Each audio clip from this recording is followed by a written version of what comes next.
Not my problem. Not my family. I'm Ethan, 17, and life at home hasn't been easy since my dad remarried 2 years ago.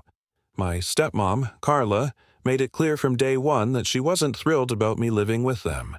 She wanted a fresh start with my dad, and I was, in her words, a complication. My mom isn't an option. Her new boyfriend is controlling, and I'd rather sleep on the street than live under his roof. So I stayed with Dad, even though it meant constant tension with Carla. Carla's rules were strict. She didn't want me touching anything she bought, from the snacks in the pantry to the soap in the bathroom. Last summer, she took it to another level. "You're not my responsibility," she declared one evening, her voice sharp as she chopped vegetables for dinner.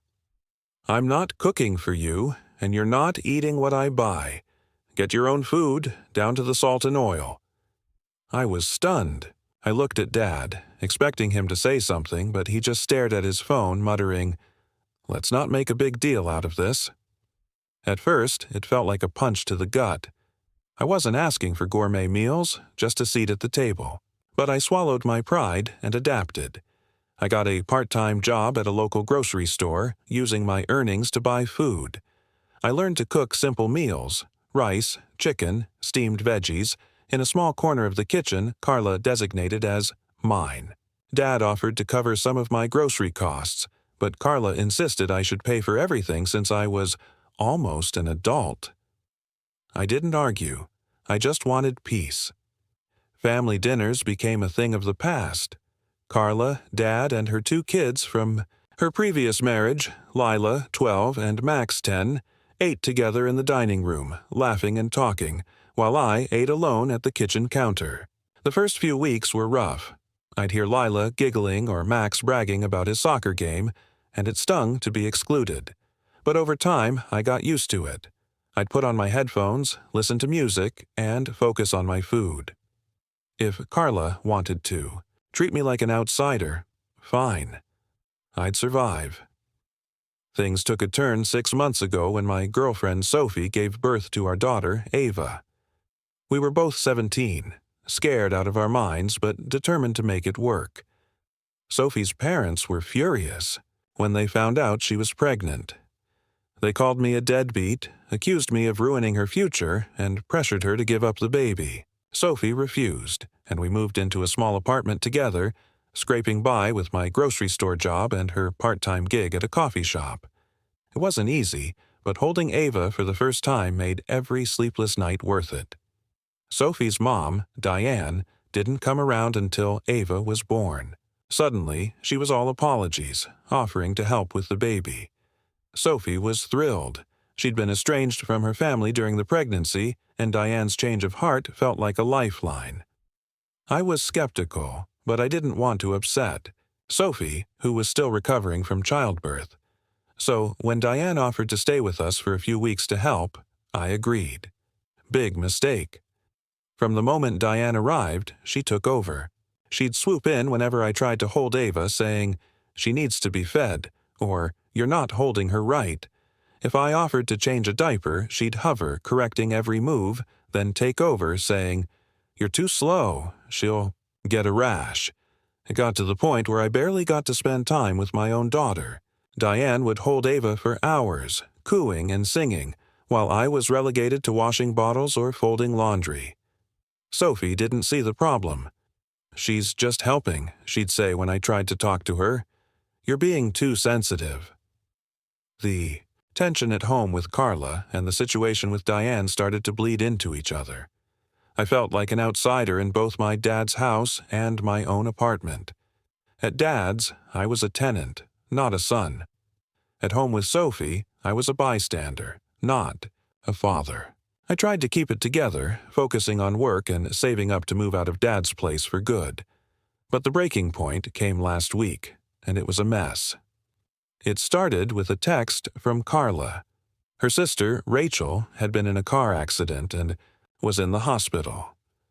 Rachel's kids, 2 boys, 8 and 6, needed somewhere to stay, and Carla was bringing them to our house. The text came at 3 p.m. "Ethan, I need you to buy groceries and make dinner for the boys. They'll be here around 10 p.m. Make sure there's enough for snacks, too.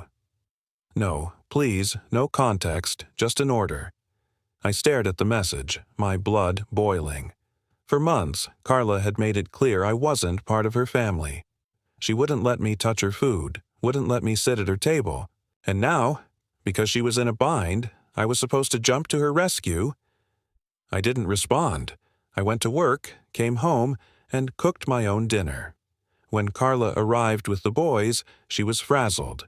The kids looked exhausted, their eyes red from crying. Carla glanced around the kitchen, saw no food prepared, and turned on me. "Where's the dinner I asked for? These kids are starving." I shrugged, keeping my voice calm. "Not my problem, Carla. You've made that clear." Her face went red. "You're unbelievable," she snapped. "This is an emergency. You're part of this household whether you like it or not." "Am I?" I shot back. "Because you've spent the last year making sure I'm not." The boys stared, wide-eyed, as Carla ordered pizza, muttering about how selfish I was. Dad pulled me aside later, his face stern. "You should have helped, Ethan. It was the right thing to do, and it could have smoothed things over with Carla." I laughed bitterly. "Smoothed things over? She hates me, Dad. Nothing I do will change that." He shook his head, disappointed. "You're grounded for a week. You need to learn to step up." Grounded. At 17, with a job and a daughter, I was grounded for refusing to play errand boy for a woman who treated me like garbage. I didn't argue. I just nodded and went to my room, my mind racing. I was done trying to fit into this family. The next day, things got worse at home with Sophie. I'd had a rough shift at work. My boss chewed me out for being late thanks to a bus delay, and all I wanted was to hold Ava. When I walked into the apartment, Diane was on the couch, cradling Ava, who was fast asleep. "Can I hold her?" I asked, trying to keep my tone light. Diane didn't even look up. "She just fell asleep. You'll wake her if you move her." I clenched my fists, my frustration boiling over. "She's my daughter, Diane. I want to hold her." Diane finally looked at me, her eyes cold. "You don't know what you're doing, Ethan. You're too young to handle this." That was it. Months of being sidelined in my own home, of being treated like an incompetent kid, came crashing down. "You need to leave," I said, my voice shaking. "You're not helping. You're taking over, and I'm done with it." Diane's jaw dropped. Sophie, who'd been in the kitchen, rushed over. "Ethan, what's wrong with you? She's been a huge help." I turned to Sophie, my heart pounding. "A help? She won't let me touch my own daughter. I'm her dad, Sophie, not some guest in my own house." Diane stood, still holding Ava, and started yelling about how ungrateful I was. Sophie tried to mediate, but I'd had enough. "She's out, Sophie. Tonight. I can't do this anymore." The argument lasted an hour. Diane called me controlling, said I was tearing the family apart. Sophie cried, torn between her mom and me. Eventually, Diane packed her bags and left, but not before warning Sophie that I'd ruin everything. Sophie barely spoke to me afterward. She slept on the couch and I lay awake, wondering if I'd gone too far. The next morning, I got a call from Dad. Carla had told him about my attitude with the kids and he was doubling down. "You need to apologize to Carla," he said. "She's under a lot of stress with Rachel's accident." I laughed, incredulous. "Apologize? For what? She's made my life hell, Dad. Why am I the one who has to bend?" He sighed. "You're making this harder than it needs to be, Ethan. Just do it for the family." That word, family, hit me like a brick.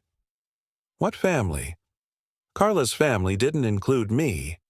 Dad's family was a fantasy he clung to, ignoring how Carla treated me.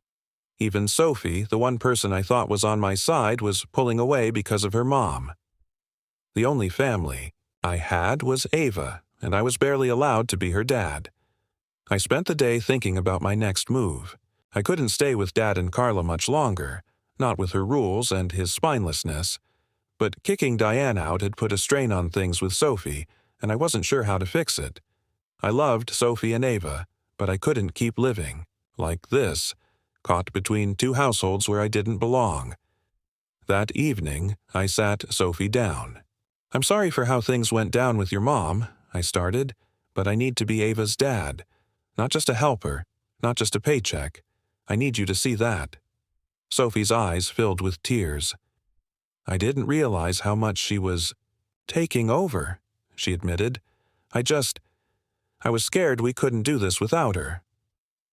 We talked for hours, laying out everything, her fears, my frustrations, our dreams for Ava.